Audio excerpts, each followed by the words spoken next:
Hi guys, welcome back to another vlog of mine, of course.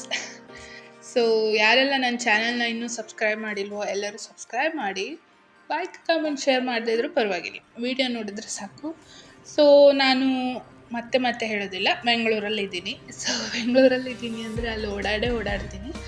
So ಹಾಗೆ ನಾನು street shopping search ಮಾಡೋ ಟೈಮಲ್ಲಿ ನನಗೆ ಈ ಜಯನಗರ ಸ್ಟ್ರೀಟ್ ಶಾಪಿಂಗ್ ಕೂಡ ಒಂದು ಸಿಕ್ತು. ಸ್ಟ್ರೀಟ್ ಶಾಪಿಂಗ್ ಅಂದರೆ ಏನೆಲ್ಲ ರಸ್ತೆ ಬದಿ ಅಂಗಡಿಗಳಲ್ಲ, ಎಲ್ಲ ಚೆನ್ನಾಗೇ ಇದ್ವು ಅಂಗಡಿಗಳು. ಆವಾಗ ಹೇಳ್ತಿದ್ರು ಅದು ಮೋಸ್ಟ್ಲಿ ರಸ್ತೆ ಬದಿ ಅಂಗಡಿಗಳು ಅಂಥೇಳಿ. ಬಟ್ ಈಗೆಲ್ಲ ಅಂಗಡಿಗಳು ಎಲ್ಲರೂ ಬಂದು ಪರ್ಚೇಸ್ ಮಾಡುವಂಥ ಆ ಲೆವೆಲಿನ ಅಂಗಡಿಗಳೇ ಇದ್ದಾವೆ. ಸೊ ನಾವು ಇಸ್ಕಾನ್ ಟೆಂಪಲ್ಗೆ ಹೋಗೋ ವ್ಲಾಗ್ ನೋಡಿರ್ತೀರಿ. ಆವತ್ತಿನ ದಿನ ಸಂಜೆನೇ ಇಲ್ಲಿ ಹೋಗಿದ್ದು ನಾವು. ಆ್ಯಕ್ಚುಲಿ ಇದನ್ನು ಸಪ್ರೇಟಾಗಿ ಹಾಕಿದ್ದೀನಿ, ಅದು ದೇವಸ್ಥಾನದ ವ್ಲಾಗ್ ಅಲ್ಲ ಅಂತ ಹೇಳಿ. ಮತ್ತು ಅದು ಸ್ವಲ್ಪ ಚೆಂದ ಕೂಡ ಇತ್ತು, ಅದರಲ್ಲಿ ಇದು ಬೇಡ ಅಂತ ಹೇಳಿ ಹಾಕಿದ್ದೀನಿ. ಇದು ಸುಮ್ಮನೆ ಹಾಕಿರೋದು ಅಂದ್ಕೊಳ್ಳಿಕ್ಕಿಲ್ಲ, ಜಸ್ಟ್ ಫಾರ್ ಮೆಮೊರಿ ಅಷ್ಟೇ. ಸೊ ತುಂಬಾ ಚೆನ್ನಾಗಿತ್ತು. ಅಂದರೆ ನಾನು ಪರ್ಚೇಸ್ ಸ್ವಲ್ಪ ಕಡಿಮೆ ಮಾಡಿದೆ, ಕಮ್ಮಿ ಇತ್ತು ನನ್ನ ಪರ್ಚೇಸ್, ಜಾಸ್ತಿ ಇರಲಿಲ್ಲ. ನಿಜ ಹೇಳಬೇಕು ಅಂದರೆ 500 ರೂಪೀಸ್ ಅಷ್ಟೇ ನಾನು ಪರ್ಚೇಸ್ ಮಾಡಿದ್ದು. ಎಲ್ಲ ತಿಂಡಿನ ಟೇಸ್ಟ್ ಮಾಡಿದೆ, ಸ್ಯಾಂಡ್ವಿಚ್ ಸಮಥಿಂಗ್ ಏನೋ ಟೇಸ್ಟ್ ಮಾಡಿರಬೇಕು. ಬಟ್ ಇಲ್ಲಿ ನಮಗೆ ಸ್ಟಾರ್ಟ್ ಆಗಿದ್ದು ದೇವ್ರ ಐಟಮ್ಸಿಂದ. ಇಲ್ಲೊಂದು ಕಾಂಪ್ಲೆಕ್ಸ್ ಇತ್ತು, ಸಮಥಿಂಗ್ ಕಾಂಪ್ಲೆಕ್ಸ್ ಟೈಪು. ಸೊ ಅಲ್ಲಿ ಒಳಗೆ ಹೋಗಿದ್ದ ಕೂಡಲೇ ಪೂರ್ತಿ ದೇವ್ರ ಐಟಮ್ಸ್ ಇದ್ದಾವೆ. ದೇವ್ರ ಪೂಜೆಗೆ ಬಳಕೆ ಆಗುವಂಥದ್ದು, ಲಕ್ಷ್ಮೀ ಪೂಜೆ, ಗೌರಿ ಪೂಜೆ, ಇಂಥ ವ್ರತಗಳು, ಸತ್ಯನಾರಾಯಣ ಪೂಜೆ, ಎಲ್ಲ ಪೂಜೆಗೆ ಒಟ್ಟು ದೇವ್ರ ಸಾಮಾನುಗಳಿದ್ದಾವೆ.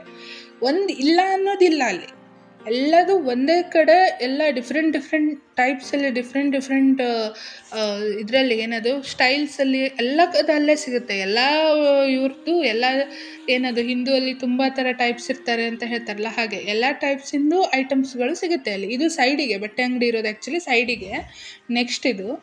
ಸೊ ಎಲ್ಲ ಥರದ್ದು ಸಿಗುತ್ತೆ. ನನಗಂತೂ ತುಂಬಾ ಇಷ್ಟ ಆಯಿತು.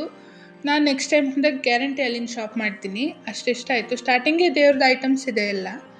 ಸೊ ಹೊರಗೆ ಬಂತಿದ್ದಂಗೆ ಅದೇ ಆ್ಯಸ್ ಇಟ್ ಈಸ್ ನಮ್ಮದು ಹೆಣ್ಮಕ್ಳದ್ದು ಗಂಡು ಮಕ್ಕಳದು ಶಾಪಿಂಗಿನ ಅಂಗಡಿಗಳು ಪೂರ ಎಲ್ಲ. ನೀವು ಆಲ್ರೆಡಿ ತುಂಬ ಜನರು ವ್ಲಾಗ್ಸಲ್ಲಿ ನೋಡಿರ್ತೀರಿ, ಎಷ್ಟೋ ಜನರು ವ್ಲಾಗ್ಸಲ್ಲಿ ನೋಡಿರ್ತೀರಿ ಅಂಗಡಿಗಳನ್ನು. ಅಂದರೆ ಈ ಶಾಪಿಂಗ್ ಸ್ಟ್ರೀಟನ್ನು, ಇದು ಕೂಡ ಒಂದು ಫೇಮಸ್ ಶಾಪಿಂಗ್ ಸ್ಟ್ರೀಟ್ ಅಂತಾರೆ. ಸೊ ತುಂಬಾ ಚೆನ್ನಾಗಿತ್ತು. ನಂಗೆ ನಿಜ ಹೇಳಬೇಕು ಅಂದರೆ ಏನು ವೈಬ್ ಕೊಡ್ತಿತ್ತು ಗೊತ್ತಾ, ನಮ್ಮಲ್ಲೆಲ್ಲ ಊರಲ್ಲಿ ಜಾತ್ರೆಗಳು ನಡೀತಲ್ಲ, ಆ ವೈಬ್ ಕೊಡ್ತಿತ್ತು ಆ್ಯಕ್ಚುಲಿ. ಅದರಲ್ಲೂ ಮೇನಾಗಿ ಸಂಡೇ ಆಗಿದ್ದರಿಂದ ತುಂಬಾ ಜನ ಇಲ್ಲಿ. ಸಂಡೇ ಹೋಗಿದ್ವಿ ನಾವು ಇಸ್ಕಾನಿಗೆ. ಸೊ ತುಂಬಾ ಜನ. ಸೊ ನಾನು ಇಲ್ಲೊಂದು ಮೊಬೈಲ್ ಕವರ್ ತೊಗೊಂಡೆ, ಬ್ಯಾಕ್ ಕವರ್ ಇರುತ್ತಲ್ಲ ಅದು. ಯಾಕಂದರೆ ನನ್ನ ಮೊಬೈಲಿಗೆ ಇಲ್ಲೆಲ್ಲ ನಂಗೆ ಇಷ್ಟ ಆಗೋ, ನಮ್ಮೂರಲ್ಲೆಲ್ಲ ನಂಗೆ ಇಷ್ಟ ಆಗೋ ಕವರ್ ಸಿಗಲ್ಲ. ಸೊ ನಾನು ಅಲ್ಲಿ ಹೋದಾಗ ತೊಗೊಂಡೆ. ಮತ್ತೇನು ತೊಗೊಂಡೆ ನಂಗೆ ನೆನಪಿಲ್ಲ. ಮತ್ತು ನಾವು ಇಲ್ಲೊಂದು ಕೂಲ್ ಜಾಯಿಂಟ್ ಅಂತ ಇತ್ತು, ನಾವೆಲ್ಲ ಹೀಗೆ ನೋಡ್ತಾ ಬರೋ ಟೈಮಿಗೆ ಕೂಲ್ ಜಾಯಿಂಟ್ ಅನ್ನೋ ಒಂದು ಕೋಲ್ಡ್ ಡ್ರಿಂಕ್ ಶಾಪಲ್ಲಿ ಆ್ಯಕ್ಚುಲಿ ಫ್ರೆಶ್ ಜ್ಯೂಸನ್ನು ಕುಡಿದ್ವಿ. ಒಂದು ಗ್ರೇಪ್ ಜ್ಯೂಸು, ಇನ್ನೊಂದು ಪೈನಾಪಲ್ ಜ್ಯೂಸನ್ನು ಕುಡಿದೆ ನಾನು. ಸೊ ತುಂಬಾ ಚೆನ್ನಾಗಿತ್ತು ಅದು ಕೂಡ. ಎದುರಿಗೆ ಟ್ಯಾಕೀಸ್ ಕೂಡ ಇತ್ತು. ಟ್ಯಾಕೀಸಲ್ಲಿ ಕರಿಯ ಪಿಕ್ಚರು ಮತ್ತೊಮ್ಮೆ ಹಾಕಿದ್ದಾರೆ. ಸೊ ಇದು ಹೀಗೆ ಇದೊಂದು ಫೋಟೋ ಫ್ರೇಮ್ನ ಕೂಡ ಪರ್ಚೇಸ್ ಮಾಡಿದ್ದೆ ನಾನು. ನಮ್ಮ ಮನೇಲಿ ಹಾಕಿದ್ದೀನಿ, ನಾನು ಫೋಟೋ ಫ್ರೇಮ್ನ ಕೂಡ ತೊಗೊಂಡಿದ್ದೆ. ಸೊ ಈ ಶಾಪಿಂಗ್ ಸ್ಟ್ರೀಟಲ್ಲಿ ಆ್ಯಕ್ಚುಲಿ ಚೆನ್ನಾಗಿತ್ತು, ಫನ್.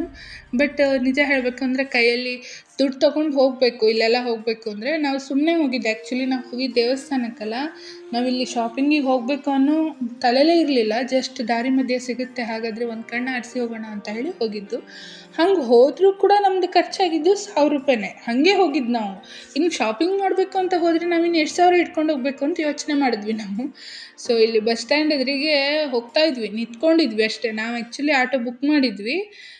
ಆಟೋ ಬರೋದು ಇಲ್ಲಿ ಕನ್ಫ್ಯೂಸ್ ಆಗ್ತಾಯಿತ್ತು ನಮಗೆ. ಸೊ ನಡ್ಕೊಂಡು ಹೋಗ್ತಾಯಿದ್ವಿ, ಮುಂದೆ ಕರೆದ್ರಾಯ್ತು ಅಂತ ಹೇಳಿ.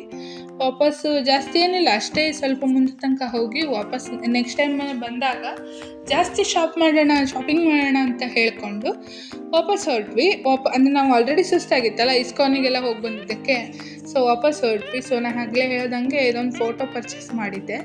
ತುಂಬಾ ಬ್ಯೂಟಿಫುಲ್ ಆಗಿತ್ತು. ಆ ಇಡೀ ಅಂಗಡೀಲಿ ಇದೊಂದೇ ಫೋಟೋ ನಂಗೆ ಇಷ್ಟ ಆಗಿದ್ದು. ಅದು ಒಂದೇ ಫೋಟೋ ಇತ್ತು ಕೂಡ, ಒಂದೇ ಪೀಸ್ ಇತ್ತು. ಸೊ ನಮ್ಮ ಮೊಬೈಲ್ ಕವರ್ ಕೂಡ ಹೇಳಿದ್ನಲ್ಲ, ಬ್ಲ್ಯಾಕ್ ಕಲರು ಚೆಂದಾಗಿ ಒಂದು ಮೊಬೈಲ್ ಕವರ್ ಕೂಡ ಇತ್ತು. ಸೊ ನಮ್ಮ ಜೊತೆ ಆವತ್ತಿನ ದಿನ ಒಂದು ಇನ್ಸಿಡೆಂಟ್ ನಡೀತು. ಆ್ಯಕ್ಚುಲಿ ನಾನು ಹೇಳಲೇಬೇಕು ಇದನ್ನು. ನಾವು ಆಟೋ ಬುಕ್ ಮಾಡಿದ್ವಾ, ಆಟೋದೊಂದು ಬಂದ ನಮ್ಮನ್ನು ತುಂಬ ದೂರ ಕರ್ಕೊಂಡು ಹೋಗಿ ನೆಕ್ಸ್ಟ್ ಸಮಥಿಂಗ್ ಟ್ರಾಫಿಕಲ್ಲಿ ನಿಲ್ಲಿಸ್ದ. ಅವನಿಗೊಂದು ಫೋನ್ ಬಂತು, ಅತ್ತಿಗುಪ್ಪೆಗೆ ಅರ್ಜೆಂಟಾಗಿ ಬರಬೇಕಪ್ಪ ನೀನು ಅಂತ ಹೇಳಿ ಕರೆದ್ರು ಕಾಣುತ್ತೆ. ಅವ್ರ ಫ್ಯಾಮಿಲಿ ಅವ್ರು ಮೋಸ್ಟ್ಲಿ ಅವ್ರು ಹೋಗೋ ಟೈಮಿಗೆ ನಮ್ಮನ್ನು ಅಲ್ಲೇ ಇಳಿಸಿದ್ರು. ಅಲ್ಲಿಗೆ ಇಳಿಸಿ ನಾವು ಅಲ್ಲಿಂದ ಅಲ್ಲಿ ತನಕ ಕರ್ಕೊಬಂದಿದ್ದೆ. ಆ್ಯಕ್ಚುಲಿ ದುಡ್ಡು ಇಸ್ಕೊಳ್ಳಿಲ್ಲ ಆಟೋದವನು. ಬೆಂಗಳೂರಲ್ಲಿ ಇಂಥ ಒಳ್ಳೆ ಆಟೋದವ್ರು ಕೂಡ ಇರ್ತಾರೆ ಅಂತ ಅನ್ನಿಸ್ತು ನನಗೆ. ಸೊ ಅದೊಂದು ಇನ್ಸಿಡೆಂಟ್ ನಮ್ಮ ಜೊತೆ ನಡೀತು. ನಾವು ಕೊಡ್ತೀವಿ ಅಂದರೂ ಬೇಡ ಅಂದರು ಅವರು. ಸೊ ನಾವು ಮಧ್ಯ ನಿಲ್ಲಿಸಿದ್ದಕ್ಕೆ ನಾವಲ್ಲಿ ನಿಲ್ಲಿಸ್ದಲ್ಲಿ ಸಮಥಿಂಗ್ ಸ್ಟ್ರೀಟ್ ಇದು ಕೂಡ ಒಂದು ಬಸ್ ಸ್ಟ್ಯಾಂಡ್ ಹತ್ರನೇ, ರಾಜಾಜಿನಗರ ಬಸ್ ಸ್ಟ್ಯಾಂಡ್ ಇರಬೇಕು ಮೋಸ್ಟ್ಲಿ. ಸೊ ಅಲ್ಲಿ ನಿಲ್ಲಿಸ್ದಲ್ಲಿ ಇಲಿಗಳಿಗೆ ಅಂತಲೇ ಒಂದು ಸಣ್ಣ ಪಾರ್ಕ್ ರೀತಿ ಮಾಡಿಟ್ಟಂಗಿದೆ. ಅಂದರೆ ಅದನ್ನು ಹಾಗೆ ಖಾಲಿ ಬಿಟ್ಟಿದ್ದಾರೆ. ಇಲಿಗಳು ತಮ್ಮ ಪಾರ್ಕ್ ಮಾಡ್ಕೊಂಡಿದ್ದಾವೆ. ಇಲಿಗಳು ಇಷ್ಟು ಹತ್ರದಿಂದ ವೀಡಿಯೋಗೆ ಸಿಗೋದಿಲ್ಲ. ನೀವು ಅನ್ಬೋದು ಏನಪ್ಪ ಇದು ವಿಡಿಯೋದಲ್ಲಿ ಇಲಿಗಳನ್ನು ತೋರಿಸ್ತಿದ್ದಾಳೆ ಅಂಥೇಳಿ. ಅಫ್ಕೋರ್ಸ್ ಗಣೇಶ ಚತುರ್ಥಿ ಹತ್ರ ಬರ್ತಾ ಇದೆ, ಇಲಿಗಳನ್ನು ತೋರಿಸ್ತಾ ಇದ್ರೆ ಹೇಗೆ. ನಾನು ಆಗಲೇ ಜ್ಯೂಸನ್ನು ಇಟ್ಕೊಂಡು ಬಂದಿದ್ದೆ. ಆ ಜ್ಯೂಸ್ ಬಾಟಲ್ ಕಾಣ್ತಾ ಇದ್ದಲ್ಲ ಹಿಂದೆ, ಅದು ನಾನು ಆ್ಯಕ್ಚುಲಿ ಇಟ್ಕೊಂಡ್ಬಂದಿದ್ದೆ, ಸುಮ್ಮನೆ ಇಟ್ಕೊಂಡ್ಬಂದಿದ್ದು. ಅದನ್ನು ಅಲ್ಲಿ ನಿಲ್ಲಿಸ್ತಲ್ಲಿ ನನಗೆ ಇಲಿಗಳ ಹತ್ರ ಕಂಡು ಕೂಡಲೇ ಏನು ಅನ್ನಿಸ್ತೇನೆ, ನನ್ನ ಜ್ಯೂಸ್ ಬಾಟಲ್ ಕೂಡ ಅದಕ್ಕೆ ಕೊಟ್ಟೆ. ಅದು ಉಲ್ಟಾ ಕೊಟ್ಟಿದ್ದು ಅದನ್ನು ಉಲ್ಟಾ ಮಾಡ್ಕೊಂಡು ತಾನು ಕುಡಿತು. ನಂತರ ನನ್ನ ಬ್ಯಾಗಲ್ಲಿ ಏನೋ ಸ್ವೀಟ್ ಹೆಸರಲ್ಲಿ ಸೋನ್ ಪಾಪುಡಿ ಏನೋ ಇತ್ತು ಕಾಣ್ತದೆ. ಸೊ ಅದನ್ನು ಕೂಡ ಕೊಟ್ಟೆ. ಆಮೇಲೆ ಅದನ್ನು ಕೂಡ ಚೆಂದ ಮಾಡಿ ಎಲ್ಲ ಇಲಿಗಳು ತಿಂದು ನಾನು ಲೆಕ್ಕ ಮಾಡಿದ್ರೆ ಒಂದು 15 ಇಲಿಗಳಿದ್ವು ಅಲ್ಲಿ. ಅದೊಂದು ಪ್ಯಾಕೆಟ್ ಇಟ್ಟಿದ್ದೆ ಅಷ್ಟೇ ನಾನು, ಒಂದು ಸ್ವೀಟ್ ಪ್ಯಾಕೆಟು. ಅದನ್ನು ತಿನ್ಲಿಕ್ಕೆ 15 ಇಲಿಗಳು ಬಂದಿದ್ವು. ಸೊ ಇಷ್ಟಾಗಿತ್ತು ಇವತ್ತಿನ ವೀಡಿಯೋ. ನನ್ನ ನೆಕ್ಸ್ಟ್ ವ್ಲಾಗಾಗಿ ವೇಟ್ ಮಾಡ್ತಾ ಇರಿ. Thanks for the watching. ಯಾರ್ಯಾರು ನಾನು ಇನ್ನೂ ಸಬ್ಸ್ಕ್ರೈಬ್ ಮಾಡಿಲ್ಲ ಅವರೆಲ್ಲರೂ ಸಬ್ಸ್ಕ್ರೈಬ್ ಮಾಡಿ. ಬಾಯ್, ಸಿ ಯು.